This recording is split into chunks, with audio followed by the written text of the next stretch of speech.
Hi, my name is Charles Jones, and the classroom material is only as good as this application. Today we're reading The Day You Begin by Jacqueline Woodson. So without further ado, let's get into it. So this is by Jacqueline Woodson, illustrated by Rafael Lopez. So something I always do is I double check to see if my students know who Jacqueline Woodson is, see if they know some of the books that she's written. And also don't forget about the illustrator. Rafael Lopez has done some wonderful work with Sonia Sotomayor. And trust me, when these students see an art style, they will remember it. After you read the title, ask students, what do you see? They might notice that the door is a ruler. They might notice that this girl has darker skin, curly hair.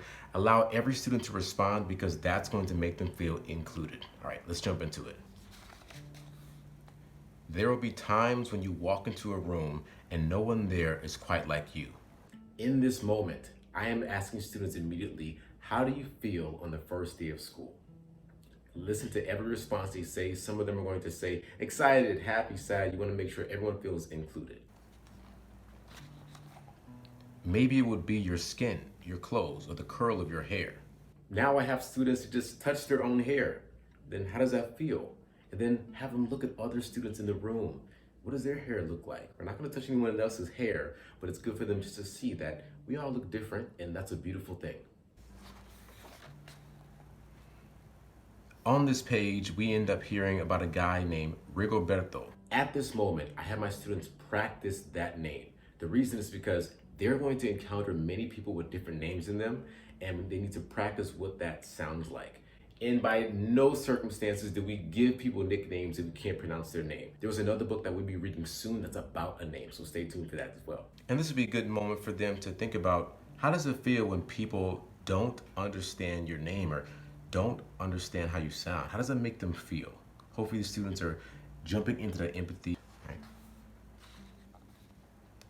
The teacher says so soft and beautifully that your name and homeland sounds like flowers bloom in the first bright notes of a song. Notice how Rigoberto feels very welcome because his teacher is saying his name in such a beautiful way. He feels affirmed in his name. I don't read this section here, but I want you to have the students realize what is happening even in this illustration here. How do the kids appear? How does this girl look? What's her countenance? And then look at this. What are the colors here and what are the colors here? What do these colors mean? There's this dichotomy that's presented here.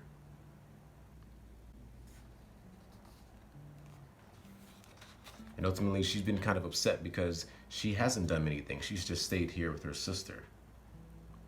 It might be a good moment to ask students, hey, what did you do over the summer? How did you spend that time?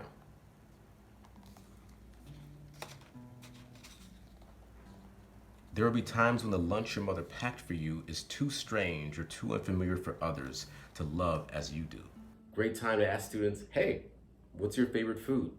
How does it feel when someone doesn't like your food? And then in that very moment, we do not make fun of what other people are eating, especially when it's something that is cultural.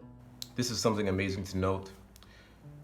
And you'll wonder why she doesn't see the rice beneath the meat and kimchi. You'll wonder why she doesn't remember that rice is the most popular food in the world. This is straight facts. Rice is the most popular food in the world. But weirdly enough, people don't realize that and make fun of other people. When in reality, it's the most popular one.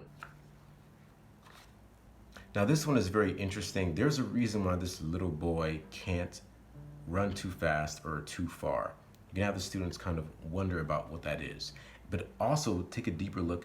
These are things that students are saying. Ask them, hey, how does it feel when you're not invited to play outside with somebody?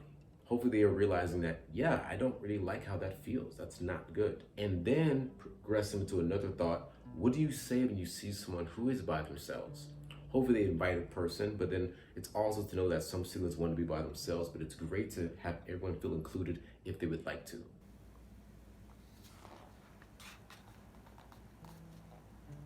This is a great picture to show, again, another dichotomy. What is happening over here? How do these kids look? What is happening over here? How does he look?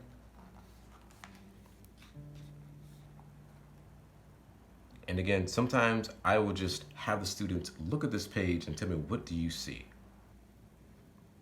Hopefully in these moments, they'll notice that, wow, this kid probably really likes to read and see adventures in that way.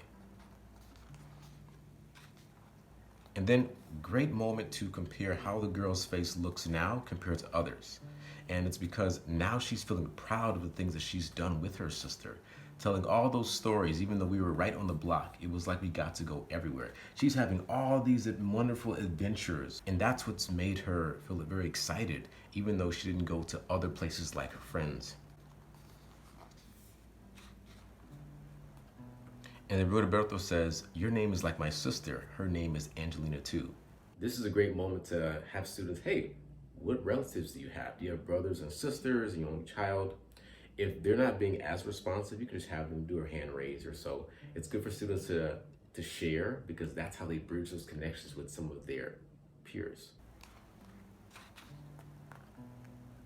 The story comes to a nice soft close where it says, this is the day you begin to find the places inside your laughter and your lunches, your books, your travel, and your stories, where every new friend has something a little like you and something else so fabulously not quite like you at all. It is in these moments where students are seeing something that's called windows and mirrors. When a student has a window, they are looking at experiences that are outside themselves. When a book is a mirror, they're looking at experiences where they can see themselves. Even before you can ask that, tell students, what does a window do? What does a mirror do? And then they'll be able to understand that connection, that metaphor a little bit deeper, regardless of their age. And that's the story. The end. Thank you so much for tuning in. Please like and subscribe if you feel like you got something out of this video, and I hope to see you soon. Have a blessed day. Bye.